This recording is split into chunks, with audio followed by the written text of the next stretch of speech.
Lucas 14, versículo 28, diz assim: Se alguém de vós está querendo edificar uma torre, não se assenta primeiro a fazer contas dos gastos para ver se tem como acabar? Verso 29 também. Para que não aconteça que, depois de haver posto os alicerces e não podendo acabar, todos os que virem comecem a escarnecer dele. Vamos orar. Meu Pai, nós estamos aqui na Tua presença. Nós queremos pedir, Senhor, a Tua mão poderosa sobre nós, trazendo ao nosso coração a tranquilidade da Tua direção. Nós temos, Senhor, muitos desafios pela frente. E é claro, Senhor, o maior desafio é Te servir, Te adorar, fazer a Tua vontade. Nós somos chamados a fazer para a Tua glória. E nós queremos pedir ao Senhor que o Senhor ponha luz no nosso entendimento. Em especial, estamos pedindo quanto à área financeira. Nós Te pedimos misericórdia, Senhor. Misericórdia, meu Deus. Que a Tua palavra encontre plena liberdade na nossa vida. Meu Deus, nós precisamos da Tua inteira direção, Senhor. No nome de Jesus. Amém. Nós estamos hoje na segunda ministração sobre finanças, como preparação para o nosso curso de finanças, que acontecerá no dia 27. Mas eu quero recapitular alguns princípios para entendermos o estudo de hoje. Os princípios que abordamos aqui na primeira ministração. Na primeira ministração, nós falamos sobre o projeto de Deus, que sempre foi a suficiência. Sempre foi. Não é uma novidade, não é algo do nosso tempo, não fala nada sobre suficiência, até porque suficiência é o suprimento daquilo que eu preciso. Mas o que eu quero dizer é que o assunto não é novo. O assunto é assunto inicial. Ele está lá em Gênesis. E nós abordamos que o Jardim do Éden é o maior exemplo de suficiência.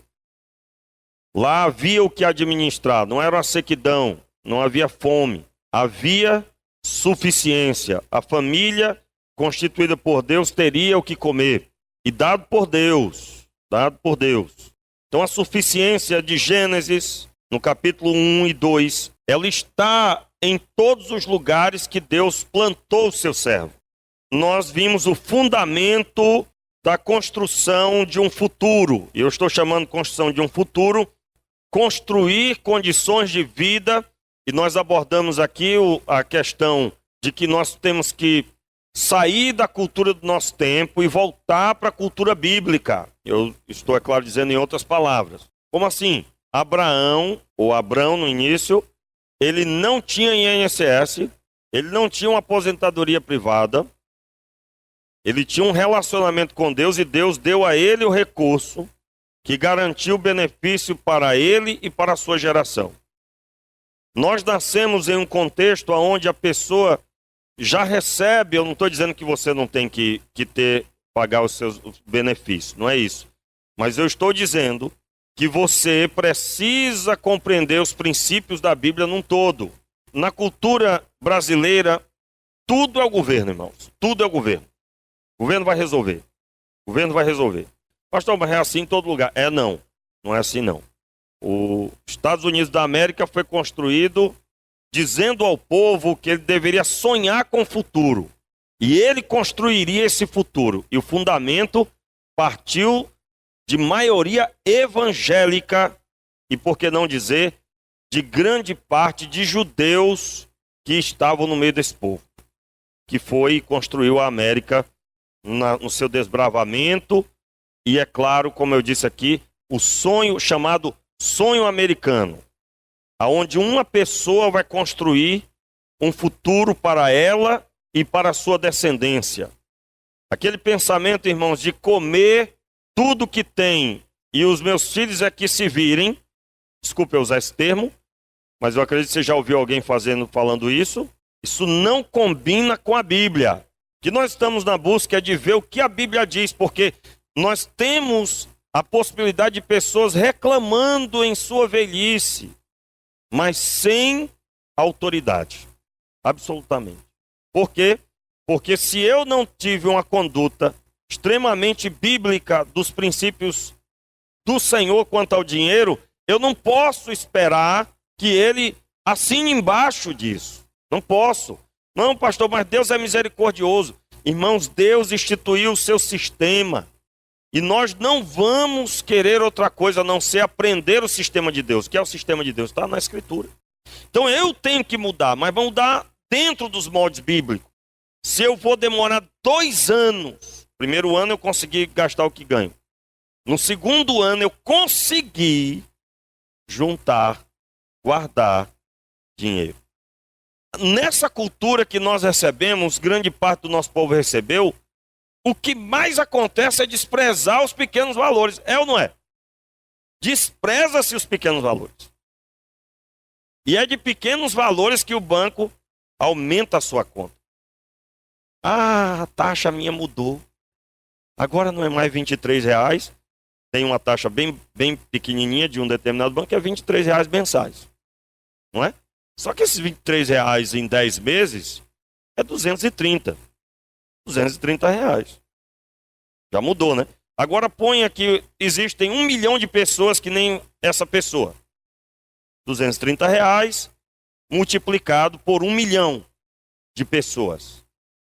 Vai dar quanto, irmãos? Mas quem despreza os pequenos valores vai ficar sem dinheiro. Quem valoriza os pequenos valores vai ver no decorrer do tempo a mudança. Eu estou citando isso só para...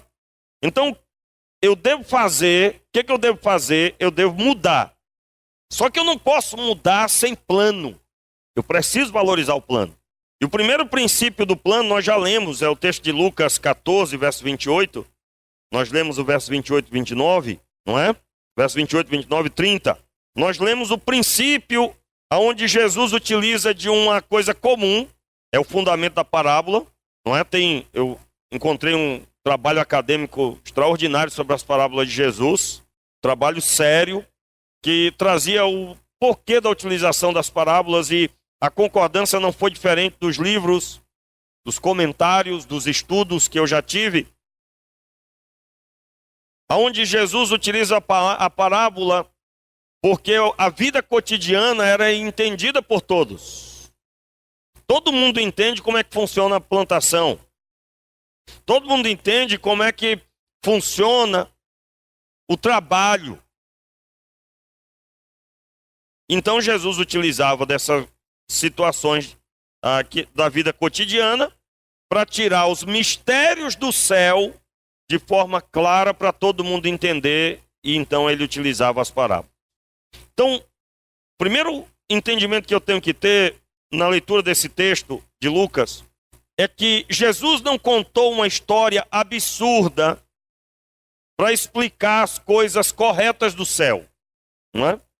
Que seria uma história absurda? Um certo semeador semeou no mar. Ninguém semeia no mar. Quando ele foi citar o semear, ele citou semear em lugar errado e no lugar correto. Todo mundo entende que se plantar uma semente no meio de pedras, o sol vai matar. E aí quando a pessoa pergunta, o que isso significa a respeito dos céus? Aí ele explicou. Quando uma pessoa olha para os prazeres e larga a palavra por causa dos prazeres, é semelhante à semente que caiu no terreno pedregoso. Aí o que acontecia com a pessoa? Então quando Jesus conta as parábolas, eu tenho como montar o entendimento, ou remontar, né? Remontar, que é passado, como funcionava a vida cotidiana na época de Jesus. E que fala da vida cotidiana, todas as áreas da vida cotidiana. E uma delas é a confirmação de que essa daqui era uma prática comum.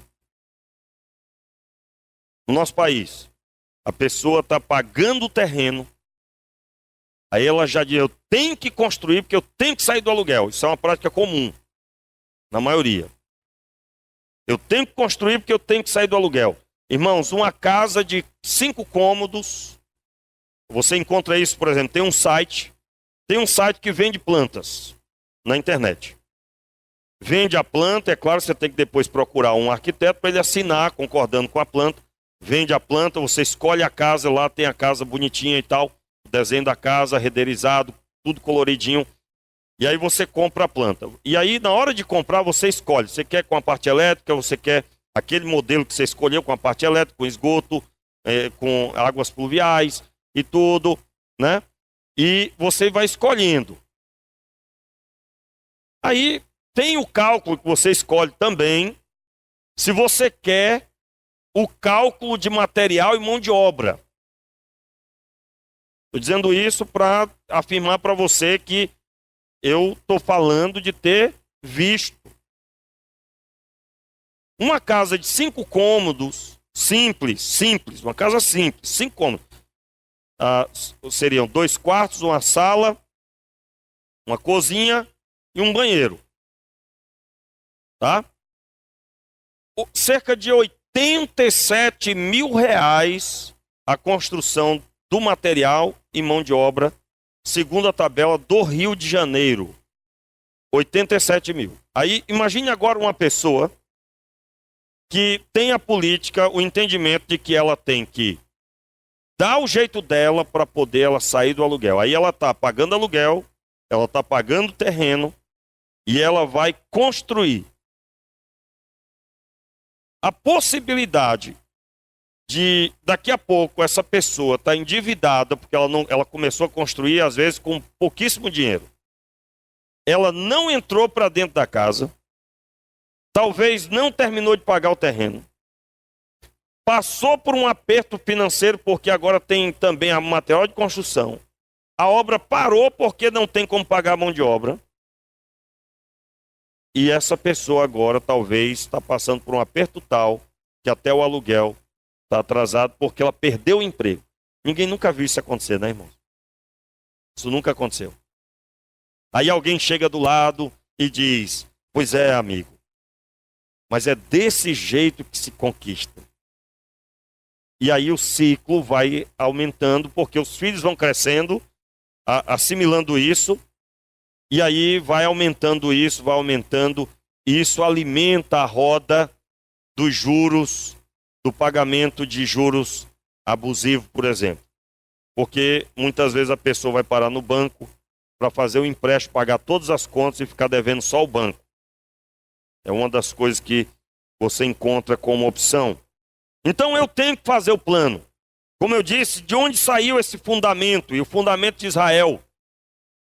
Você vai encontrar esse fundamento no texto bíblico lá de 1 Crônicas, capítulo 29, no versículo 1.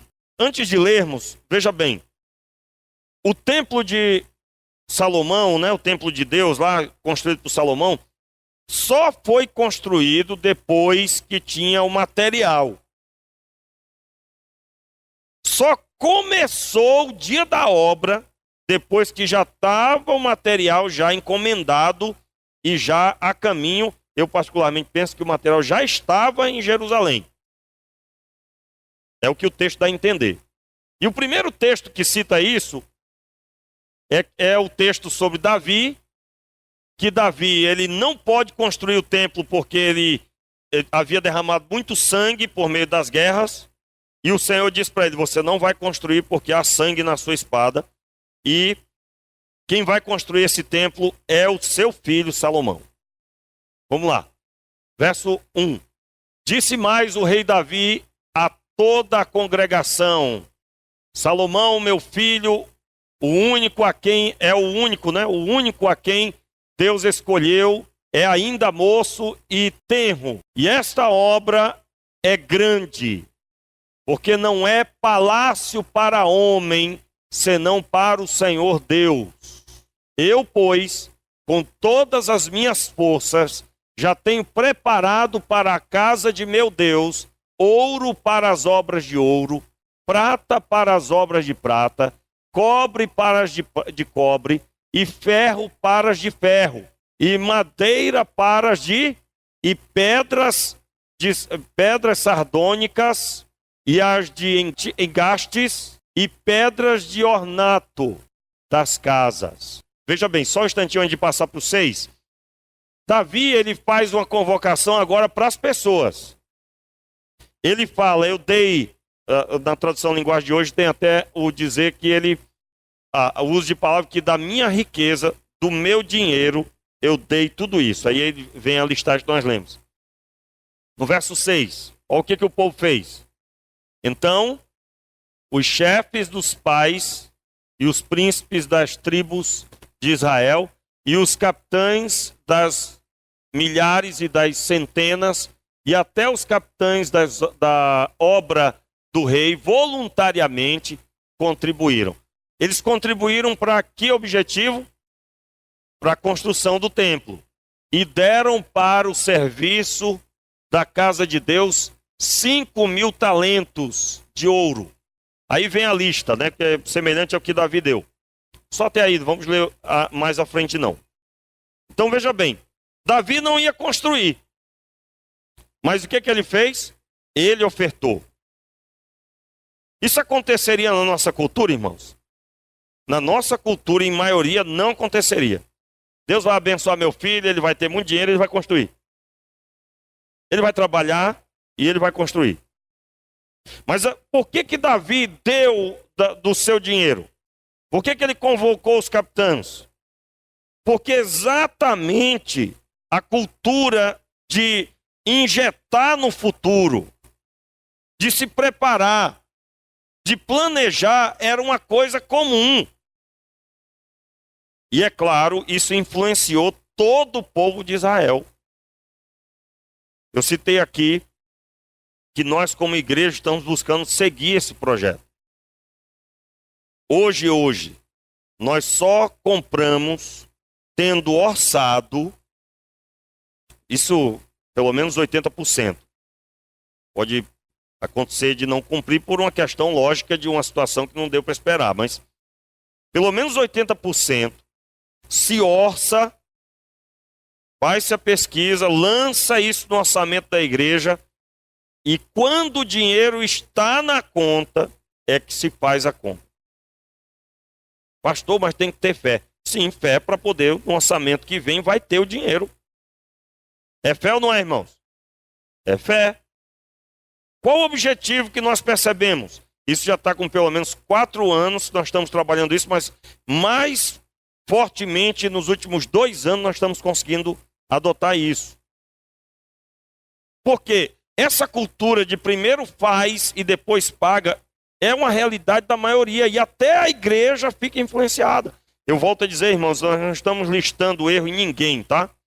Não é erro de pastor, não é erro de diretoria, tesouraria, não é erro de ninguém. Apenas nós temos que lutar contra uma cultura. E biblicamente, o plano significa que eu vou projetar o que eu vou gastar, gente. Veja bem, irmãos, o que faz a pessoa sair desse princípio que nós estamos ensinando? Ela se auto-vitimar, né? Pastor, o senhor não sabe o que eu passo. Só quem paga aluguel é que sabe. Irmãos, escape disso. Saia dessa. Se você for pagar uma conta como vítima, a conta não diminui. Ô, moço, não diminui, irmãos. Eu estou passando, ele pode até melhorar as parcelas, mas não vai tirar a conta por causa disso.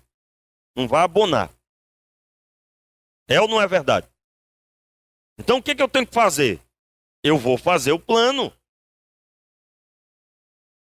O plano é o quê?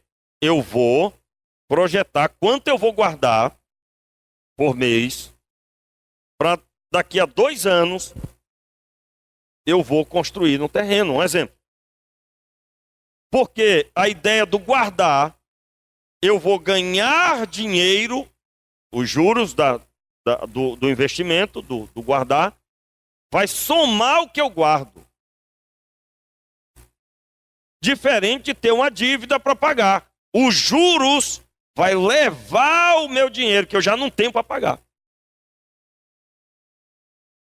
E eu digo, irmãos, ó, eu já ouvi quem disse assim, nem faça conta, pastor.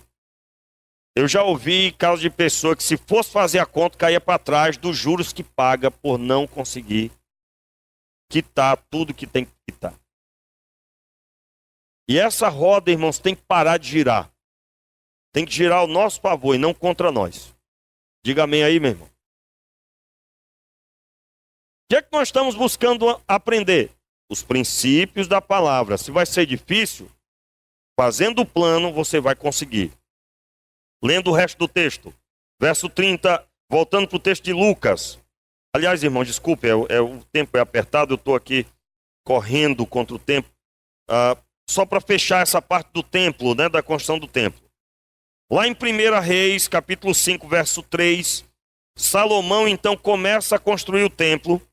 Mas esse começo de construção é ele fazendo o chamado para o rei de Tiro. E ele convoca o rei e ele diz a listagem do que ele queria. Muita madeira, muita pedra. Foi o que mais veio. Tem ouro também, mas muita madeira e muita pedra. Ele encomendou, veio até pelo mar, né?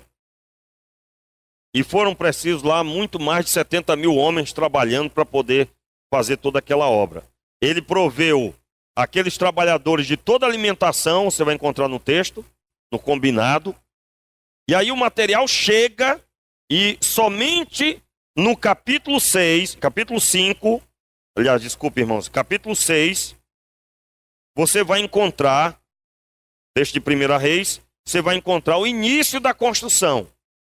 E eu utilizei isso como sendo o principal influenciador da sociedade de Israel, que era o entendimento de que primeiro se projeta, por exemplo, você lê 1 Reis, capítulo 5, para ele chegar para o rei de Tiro e pedir a madeira e a pedra, ele não chegou e pediu, ó, eu quero madeira e pedra.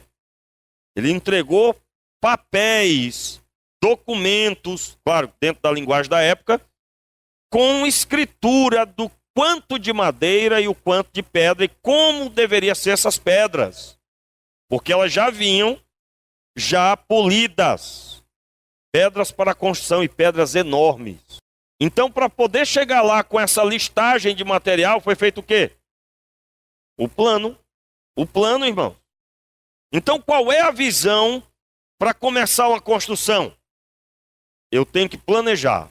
Saber onde eu tenho que chegar. É o que o texto de Lucas está dizendo. E aqui, irmãos, em Lucas, voltando agora para Lucas finalmente, tem uma situação grave que o texto nos traz e eu, por exemplo, nunca prestei tanta atenção. O versículo 30 de Lucas 14 diz assim, ó. Para que não suceda, o versículo 29, para que não suceda que tendo lançado os alicerces e não o podendo acabar, todos os que o virem zombem dele. Olha só, zombem dele, dizendo, este homem começou a construir e não pôde acabar. O que nesse texto normalmente a gente não observa? Talvez você já observou, eu é que não. Eu, nessa leitura, nesse estudo último agora, chamou a minha atenção essa parte. Por quê? Porque esse texto está falando do constrangimento de não ter recurso. Os irmãos estão percebendo? Veja bem, o texto utiliza as palavras zombar, o verso 29 diz, para que não suceda que tendo lançado os alicerces, não podendo acabar, todos os que virem zombem dele. Veja bem, Jesus contando essa parábola, se essa história que ele conta, essa parábola, não fosse uma coisa comum, ele não utilizaria. Então, qual é o entendimento do texto? Era comum em Israel uma pessoa, se não fez o plano e deu tudo errado, ela ter o constrangimento de expor a sua particularidade financeira. Como assim expor? Mas fulano não pôde acabar, então ele não fez o plano. Porque se tivesse feito o plano descoberto que não tinha condições, não teria começado. Irmãos, veja bem, o que a Bíblia nos ensina é que Deus, Ele quer que a pessoa não seja levada ao constrangimento. E a pessoa que tem falta de dinheiro, irmãos, ela acaba passando por constrangimento. É ou não é verdade? O constrangimento de ter uma dívida com alguém que não respeita e que vai expor para as pessoas. O constrangimento de acabar tendo um desgaste, uma coisa grave, dependendo da situação. E normalmente, eu, por exemplo, como eu disse, você pode ter até observado, mas nesse estudo chamou a minha atenção. Na parábola de Jesus, ele visa o plano para não haver ninguém zombando, ninguém sendo constrangido, ninguém passando por exposição pública. Meu Deus.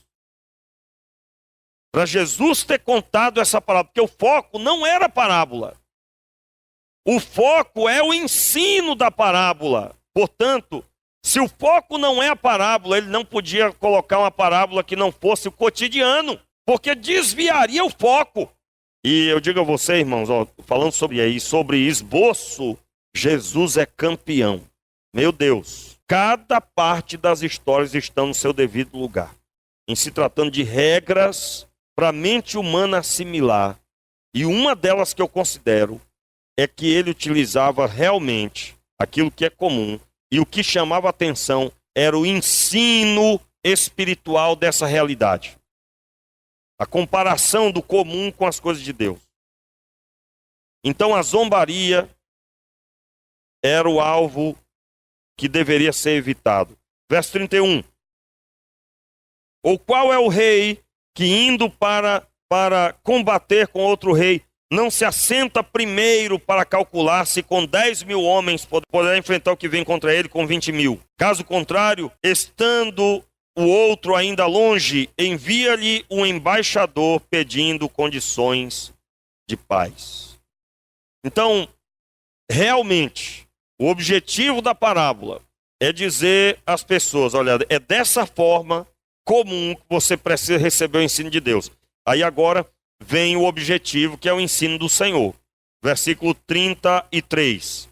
Assim, pois, todo aquele que dentre vós não renunciar a tudo quanto tem, não pode ser meu discípulo. Como é que começa o versículo 33, irmãos? Assim, pois o quê? Assim, pois, os versículos anteriores. Assim como alguém, para construir, faz o plano, e observa, vou conseguir, não vou conseguir. Assim como alguém, antes de ir à batalha, analisa se vai conseguir com 10.000, e se não vai conseguir, se no plano descobrir que não vai conseguir, manda embaixador.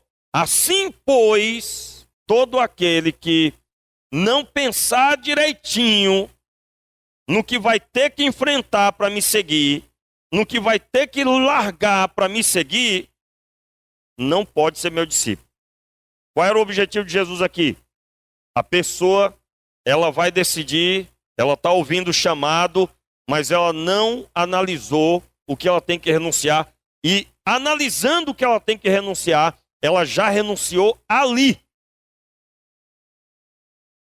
E é bem o que a parábola do semeador ensina. Opa, peraí, eu estou recebendo a palavra, mas meu coração é cheio de pedra. Opa, estou recebendo a palavra, mas eu estou cheio de espinhos. Eu vou tirar esses espinhos, porque senão a palavra vai ser morta. Eu vou ter um coração honesto e bom. É isso que eu tenho que ter. É bem o que Adão deveria ter feito quando o Senhor veio falar com ele. Adão, onde estás? Adão era para ter corrido de joelho. Já viu alguém correr de joelho? É uma força de expressão, né, irmãos? Claro. É para ter corrido de... Senhor, eu pequei. Mas ele veio e mascarou o pecado. Ele não abriu o coração. Então, da mesma forma, Jesus estava aqui dizendo, olha, vocês têm que ser abertos com a realidade. Ah, eu sou crente, mas, Senhor, está muito difícil. Eu não achava que tinha que largar isso aqui, Senhor. Quer saber, Senhor? Eu vou continuar desse jeito aqui, porque o Senhor sabe, né? É muito difícil. Ninguém nunca viu isso, irmão? Aí fica aquele crente que tem a vida na igreja e tem a vida no mundo. O texto diz que não pode ser discípulo. E é o que nós temos visto. As pessoas escarnecem. Fulano é crente? Vamos aqui. Por quê? Porque para ser um discípulo, eu vou calcular. Peraí, meu amigo, semelhante a uma construção que tem que ser feita, e eu tenho que saber o que eu vou enfrentar nela, eu vou ter que agora renunciar a muita coisa da minha vida, porque senão eu não sou um discípulo. Ser discípulo, eu tenho que lembrar Jesus na minha vida. Então, em respeito à boa interpretação, eu estou lendo o versículo final da parábola, após a parábola, para dizer que a parábola era coisa séria e que ela remonta à sociedade na época que era comum. E o que nós vamos fazer, irmão? Nós vamos decidir o plano. Vai ser difícil? Vai levar 5 anos, pastor, para me fazer determinada situação. Meu irmão, se você não alcançar a metade, mas você agora passou a planejar, o Senhor tem sido glorificado muito mais na sua vida. Se você já passou constrangimento ou ainda está passando, decida planejar, ainda que demore. Mas Deus não tem interesse que você passe constrangimento. Irmãos, Deus não quer que passe constrangimento. E o que é para fazer? Plano. Fundamento do plano, já demos bastante, mas vai mais um pouquinho para você. Fundamento do plano está onde? Provérbios 6, verso 6, aonde está escrito claramente o que você já sabe, né? Vai ter com a formiga, ó preguiçoso, considera os seus caminhos e ser sábio. Ou seja, nesse considera os seus caminhos, aprenda como ela faz e seja sábio. Ou seja, você vai fazer o plano, vai mudar a sua vida. Você vai ser uma pessoa sábia agora. Provérbios 24, 27. Cuida dos teus negócios lá fora. Apronta a lavoura no campo e depois edifica a tua casa. Outra tradução, pode colocar se puder. Provérbios 24, verso 27. Não construa a sua casa, nem forme o seu lar, até que as suas plantações estejam prontas e você esteja certo de que pode ganhar a vida. Olha só, irmãos, esse texto aqui, eu estou lendo agora o Antigo Testamento dizer que o Novo Testamento diz, está lá no Antigo Testamento mesmo. Nós lemos também esse texto a última vez. É essa forma que hoje se casa no Brasil, que nós aprendemos, na maioria, no passado, e atualmente, de certa forma? Não é. Não é. O estudo de ontem à noite, é exatamente o que nós estamos buscando agora remontar, trazer para os jovens, é que ainda que ele não consiga casar nesse formato aqui, mas ele decidiu planejar, e muitas lutas que ele teria diminuíram, ou talvez até sumiram. Aí vem o porquê que não abro mão do curso de noivos. E tantas histórias eu já ouvi, né? Um casal uma vez, depois de assistir as 3 palestras sobre finanças, disse: pastor, se nós tivéssemos assistido esse material antes de começarmos os preparativos para o casamento. Era um casal que não era crente. E eles vieram aqui porque tinham visto eu fazer um casamento, queriam que eu fizesse o casamento deles. Claro, né? Fui, é um momento até de evangelismo. E aí eles disseram: olha, se nós tivéssemos assistido esse material, pastor, antes dos gastos que nós já fizemos, nós fizemos um cálculo e chegou a cerca de 7 mil reais que nós não teríamos gasto. Não teria sido utilizado porque nós descobrimos que nós investimos mal, desnecessariamente. Mas já foi uma riqueza, porque daqui para frente não vai continuar assim, não é? Então esse entendimento, se você não conseguir, mas pelo menos vai diminuir os erros. Volto a dizer, irmãos, nós não estamos à procura de vilões, por favor. Não fique, saia daqui, meu Deus, que crise. Não, irmão, respire fundo e decida. Eu sei que será difícil, mas eu vou conseguir em nome de Jesus. E aí, automaticamente, se a pessoa não estabilizou a vida, se ela não se preocupou, e aí vem o entendimento, né? Ontem nós falávamos aqui, irmãos, biblicamente, se um homem não pode proteger uma mulher, ele não deve casar. Ontem eu levantei aqui toda a condição para a mulher se casar e para o homem se casar. Teve um momento que eu disse, olha gente, em outras palavras, eu estou amando esse ambiente, em outras palavras. Por quê? Certamente você começou a dizer, pastor, nesse formato aí é impossível casar, impossível. Aí eu digo, que bênção que você está achando que é impossível. Por quê? Porque nós estamos agora tendo a explicação do porquê do caos na sociedade. Então eu pergunto, você sabe, muitas crianças estão desamparadas, porque não houve planejamento, só houve um pensamento, a idolatria do sexo. A pessoa quer sexo de tal forma que não pensa em nada. Não há planejamento nenhum. E eu estou falando isso, irmão, dentro de uma sociedade que idolatra o sexo sim. Está na TV, está nos comerciais, está todo tipo de... Quando eu digo idolatra o sexo, é a propaganda, qualquer uma ou a maioria tem algum apelo sexual. E muitos jovens só pensam em sexo e não sabem da responsabilidade de uma família. E aí vem os casos que você conhece, que a criança, a jovem engravidou e o rapaz sumiu no trecho. Biblicamente, qual é o projeto? Tem que ter condições de proteger. O homem tem que ter condições de prover, proteger.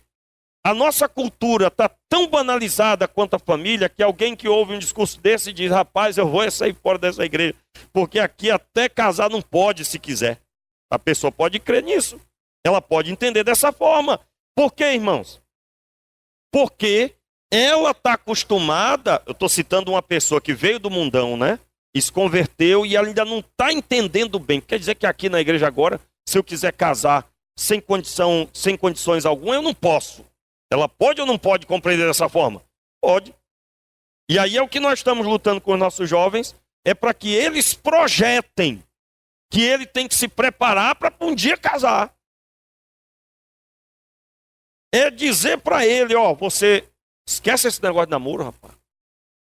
Vai estudar, meu amigo. Aproveite essa etapa agora, rapaz. Eu sei que os pais ficam felizes da vida com esse ensino, porque já fazem isso em casa, lutando para poder se animar. Irmãos, o meu garoto, eu leio a revista Veja e ele já lê a revista Veja. Ontem mesmo ele lia umas partes da revista Veja, a maior parte das palavras ele não entende, e aí quem é que tem que explicar, né? De vez em quando aparece cada coisa que é meio difícil, mas eu consigo. Resultado, ontem no carro ele citou uma palavra nova, dificílima, eu digo, onde é que esse menino tirou essas palavras? Mas porque com 7 anos ele já começou a ler a revista Veja, porque ele vê o pai dele ler. A possibilidade, se continuar assim, em nome de Jesus, nós estamos injetando para isso, é que ele vai ter mais facilidade de compreender as coisas, dado ao injetar desde pequeno. Isso é uma coisa básica da vida. Mas a maior parte que não se preparou, que não teve um acompanhamento, que é uma questão lógica. Eu não tive isso do meu pai. Meu pai não ia a revista perto de mim para me querer ler também. E é o caso de grande parte do nosso povo. O que vai acontecer? Ele não vai estabilizar a vida, ou pelo menos não vai ter projeto de estabilizar financeiramente. Pelo menos ter um emprego, carteira assinada. Pelo menos isso. E aí vai acontecer o que você sabe que tem acontecido. O que tem acontecido, irmãos? O garoto casa e vai para onde? Para a casa dos pais. E aí, aquele casal que não sabe nada sobre a vida a dois, que não tem condições, como eu disse aqui, qual é o projeto da Bíblia? Primeiro, o homem tem que ter condições de proteger a costela. Está aqui a costela. Se alguém tentar acertar a minha costela, vai encontrar um braço na frente. O homem tem que proteger. Ele tem que gerar um ambiente de proteção. Se ele atualmente só quer saber de jogar futebol, no sentido de que só quer saber do lazer, aí ele casa, agora ele tem que trabalhar. Ele vai ser feliz da vida, né, irmão? Vai ficar numa alegria. Poxa, há 1 ano eu não jogo futebol, estou tão feliz. Porque a idade dele, a visão dele era outra. E aí vai acontecer que ele vai passar pelo constrangimento. Esse texto aqui está falando que ele, mais uma vez, que Deus não quer que ninguém passe o constrangimento. Qual é o constrangimento? Vamos reler? não construa a sua casa, nem forme o seu lar, até que as suas plantações estejam prontas e você esteja certo de que pode ganhar a vida. Isso significa que se ele não estiver certo que ele pode ganhar a vida, como é que é ganhar a vida, irmãos? Que ele pode sustentar uma família. Ele vai passar constrangimento. Que tipo de constrangimento? Ele vai abrir o coração para alguém da família, a pessoa vai lá, ajuda, aí essa pessoa não fica em sigilo, acaba dizendo para outras pessoas, aí daqui a pouco já tem uma história, uma conversa, uma fofoca até. De uma forma geral, é essa a realidade.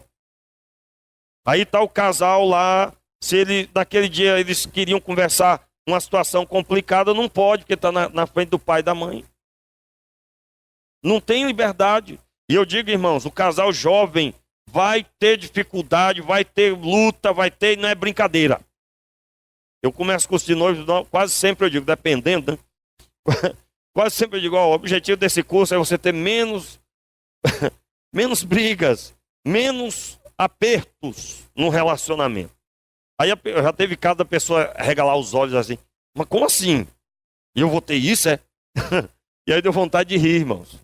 Porque quem é casado sabe. Meu irmão, é duas culturas diferentes, duas criações diferentes, meu amigo. Ah, mas nós somos crentes. Ah, tá bom. E é claro, a maior parte vai dizer, tá tudo certo, tá tudo certo. Mas na prática vai lembrar desse ensino. Então qual é o entendimento que eu tenho? Eu tenho que analisar qual é que eu tenho. Eu tenho que ver o que a Bíblia diz. Mais uma vez, irmãos, a Bíblia está dizendo, Deus é contra o constrangimento. Deus não quer, irmão. E aqui eu estou abordando, antes de encerrar, eu estou abordando uma coisa grave. Que muitos casais, o assunto é o constrangimento que está passando, é a exposição pública que está passando na família, é a falta de autoridade, porque os pais têm que intervir, porque não sabe, não se preparou. E eu estou abordando isso, parece que eu saí do assunto, saí não. Eu estou abordando o fundamento do plano. Nós precisamos disso. Nós precisamos disso, irmão. E aí o texto segue, né? Outro texto, aliás. Um outro fundamento do plano, nós já citamos, rei Davi, Salomão. E aí eu encerro citando esse outro ensino que é na vida de José. Eu não vou ler o texto, você vai só anotar aí.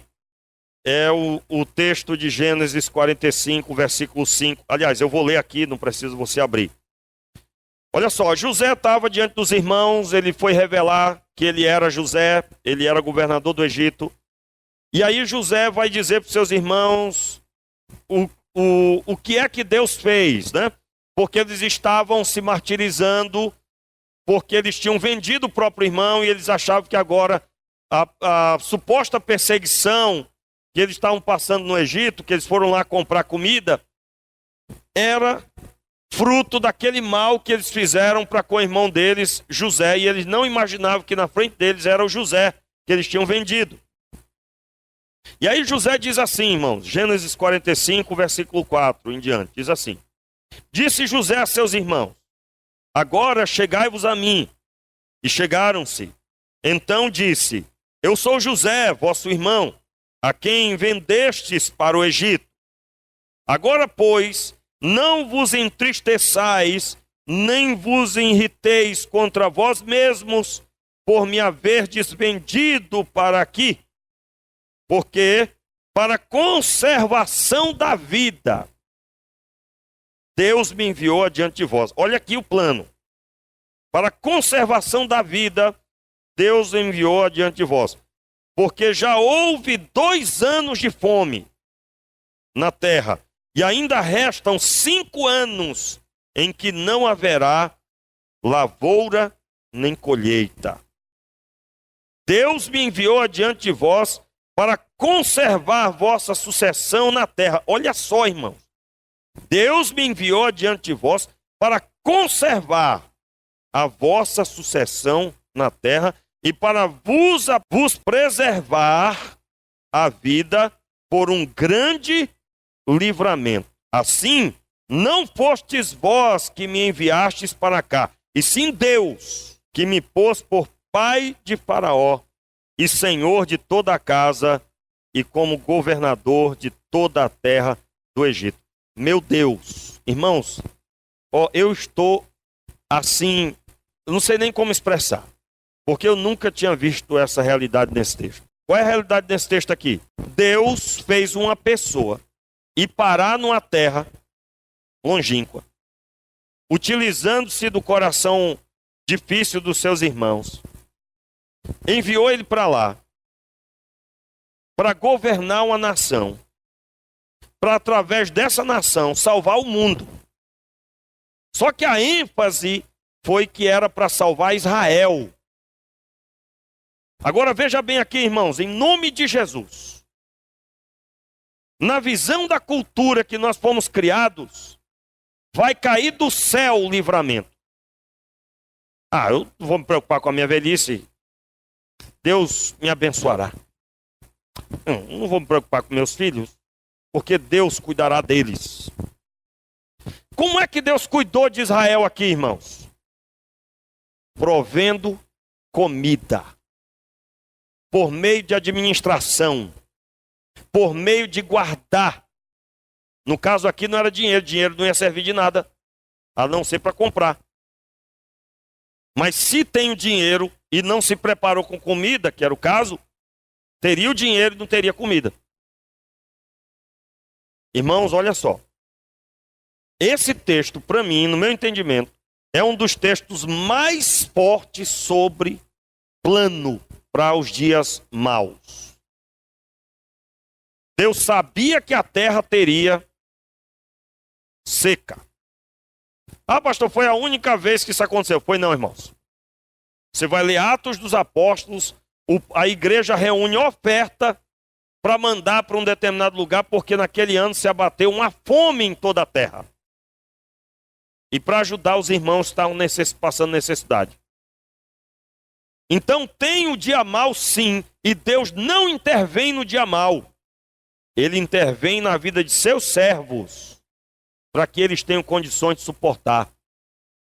Agora, entenda, se eu não aprender esses princípios e começar hoje a prestar atenção em detalhes que eu desprezava, e a lutar contra culturas antibíblicas que eu assumia como sendo uma coisa comum, e nós já listamos aqui, está arriscado eu ter a minha velhice sem amparo. Foi falta da graça de Deus, irmãos? Não. Foi a quebra de princípio. Foi a quebra. Você vai ler a lei de Israel, a lei de mosaica, você vai encontrar lá que tinha amparo para as viúvas, que não tinham família para ajudar, não tinham filho. Aquela viúva que perdeu tudo, não tem marido, não tem filho, não tem nada. Tinha amparo para os idosos, os anciãos eram tidos em grande estima. Mas isso numa cultura que a família reunia recurso, que envolvia toda a família. E nós crescemos numa cultura onde a acumulação de riqueza é tida como pecado. Eu estou citando de forma sutil, é dessa forma. Alguns até olham para o rico como sendo um endemoniado. Ou você nunca viu um crente falando do rico como se o rico fosse endemoniado, irmãos? Não, só pode ter. Ou então assim, né? O rico vai passando com o carrão, aí diz, só pode ter sido roubando. Ainda mais agora, né? Uma situação dessa da TV aí, como é que as pessoas ficam bilionárias? Que não é todo mundo, mas por uns outros pegam, né? Então, você fica lá. E isso é uma mentalidade, irmãos, que tem que acabar. Porque, meus irmãos, se alguém soltar na família, dependendo da família, não dependendo da família não, meu irmão, toda família tem luta. Se aqui tiver algum aqui diz que não tem, você acabou de pecar. É o do... Como assim alguma tem luta? Recebeu a indenização de R$1 milhão, pastor. Aí a família soube. Vai ter uma visita ou não vai?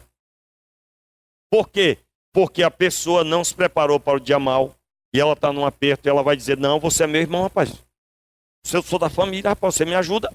Biblicamente, você vai encontrar o texto bíblico, Deuteronômio 15:6, Deuteronômio 28:12, Deus falando para Israel: tu emprestarás a muitas nações, porém não tomarás emprestado. Como que o texto dizendo, pastor, quer dizer que é do diabo pegar emprestado? Não, irmão, pelo amor de Deus, meu irmão, não faça isso não, não diga isso não. Eu estou dizendo que você tem que aprender com esse princípio. Se alguém pegou emprestado, tirando aqueles que tiveram que fazer uma operação, uma coisa urgente, nunca projetou que teria que fazer uma operação de 100 mil reais, por exemplo, né? Um exemplo. Esse caso aí, irmão, tira fora, tá? Eu estou citando aquela pessoa que nunca se prepara para o futuro, para o dia mau, para o período da seca no Egito. Nunca se prepara para isso, nunca teve essa preparação. O que vai acontecer com ela? Ela vai ter que viver pegando emprestado. E o que Deus estava dizendo para Israel: vocês vão ser prósperos. Vocês vão emprestar. Vocês não vão tomar emprestado. Quem toma emprestado vai ter que seguir a regra de quem emprestou. Mas eu gostaria que você lesse os textos, eu vou citar só 2, eu não vou comentar. Mateus 25, a partir do versículo 15, leia e releia a parábola dos talentos, depois a gente pode comentar a parte. Lucas 19, a partir do verso 10, a parábola das minas. E essa interpretação e a multiplicação da riqueza vai ficar para um próximo encontro.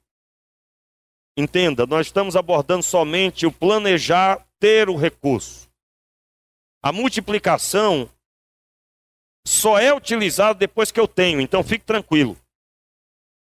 Pastor, mas eu queria saber sobre a multiplicação de riqueza, ó. Meu irmão, você tem que agora planejar como você vai ter uma poupança com objetivo. Você vai primeiro planejar isso. Vai dar tempo para a gente ver a multiplicação. Como é que é a multiplicação? Você já alcançou um valor, agora como você vai utilizar esse valor para poder multiplicar isso? O curso do dia 27 vai tratar muito sobre esse assunto. Aí é finanças mesmo, irmãos. Nós temos orado para encerrar. Não me leve a mal, não me leve a mal o que eu vou dizer. Existe um espírito de miséria na cultura da nossa nação. Em muitos lugares mais, em outras menos. O que é o espírito de miséria diz? Uma cultura de miséria. Quem tem porque roubou. Você sabe porque tem gente que levou uma vida inteira para construir um casarão lá, uma casa, aí alguém passa e como se ele tivesse no estalar de dedo construído, diz, só pode ter sido. Ninguém nunca ouviu isso, irmãos? Isso é cultura de miséria. Você tem lá a sua kitnetzinha lá que você... Estou falando assim, irmãos, de forma bem singela. Você tem lá uma kitnet lá para alugar, aí alguém diz, você tem uma kitnet, é... Essa fala diz o quê? É o desprezo àquele que se esforçou para poder projetar condições para enfrentar o dia mau. A pessoa chega lá com o carrinho dela, ralou, meu irmão, para ter. Aí o outro olha, como é que pode? Eu trabalho há tanto tempo, não consegui ainda. Cultura de miséria, irmão. O espírito de miséria, ele entra na cultura da pessoa com ensino. Irmãos, o diabo usa as mesmas ferramentas de Deus, só que com trevas. Qual é a ferramenta de Deus? Deus diz a sua palavra, a gente repete a palavra de Deus, proferindo e vivendo. E aí o que acontece? Deus age. Porque nós ouvimos seu ensino e obedecemos seu ensino. Então Deus age. Da mesma forma as trevas fazem, irmãos. Eles proferem, eles entram, eles dizem, não vai dar, não vai conseguir, você não tem condições disso, esse pastor é louco, isso é um doido. Conversa como é que ele conseguiu essa criatividade lá no profundo da alma da pessoa. E ela continua na mesma cultura que não condiz com a escritura em princípios básicos. E aí o reino da miséria, de não ter a suficiência que nós estamos pregando, permanece. Irmão, se nós atribuirmos que é roubando que uma pessoa adquire bens, nós vamos ter que chamar Abraão de ladrão, então. Irmãos, desculpe a agressividade, mas você está entendendo, não dá? Abraão, José do Egito, todos eles, então. Ah, não, aí não, pastor, aí não. Pois é, meu irmão. É essa realidade espiritual de fé que precisa entrar na nossa vida. Uma das minhas maiores alegrias, irmãos, é eu, pastor Renato, quando eu converso com a ovelha, que eu pergunto, como é que você está? Você está trabalhando? E ela me responde que sim. E como é que é o seu trabalho? Você está com carteira assinada? Sim, pastor. Uma das maiores alegrias, irmão, é saber que a pessoa está conseguindo pagar o terreno que ela comprou. É saber que ela comprou um terreno. É saber que ela está se esforçando para construir a casa dela. Uma das maiores alegrias. De onde vem essa alegria? Porque está escrito na palavra de Deus, irmão. Isso é dignidade. Isso é bênção do Senhor. Isso honra os princípios da palavra. E eu não estou diminuindo quem mora alugado. Eu estou dizendo que você que mora alugado tem que ter o projeto. Tem que ter o plano. Pode demorar 10 anos para você sair do aluguel, mas você vai sair em nome de Jesus. Deus é contigo. E pastor, e eu diz minha oferta, você não falou nada, nós estamos falando de finanças, você nunca falou de minha oferta. Meu irmão, a bênção de Deus vem sobre a pessoa. Ela vai vir com cada vez mais alegria, vendo os princípios de Deus cumprindo em sua vida. Isso é automático do servo de Deus. Isso aí, irmãos, nós precisamos aprender o que nós nunca aprendemos. Você, para ler sua Bíblia lá na sua casa, meu Deus, eu nunca vi isso aqui. Eu nunca tinha enxergado isso nesse texto. Eu vou aplicar isso na minha vida em nome de Jesus. Todo mundo é para ser assim, irmão. Vamos orar. Fique de pé no seu lugar. Meu Pai, nós queremos diante de Ti apresentar a nossa pequenina, a nossa vida, Senhor. E eu digo pequenina, diante de tão grande impotência. Nós não podemos mudar nada, Senhor. Nós não podemos acrescentar nem mesmo um momento à nossa vida. Não temos o controle de nada, Senhor. E nós estamos felizes de saber que o Senhor tem o controle de tudo. O Senhor é que ordena tudo. Se nós estamos aqui hoje é por causa de Ti, por causa da Tua graça e misericórdia. E nós queremos, firmados nessa graça e misericórdia, pedir, Senhor, ajuda-nos. Ajuda-nos a ver, ajuda-nos a contemplar o que o Senhor vê. Nos mostre a Tua palavra, abre a nossa visão, dai-nos entendimento.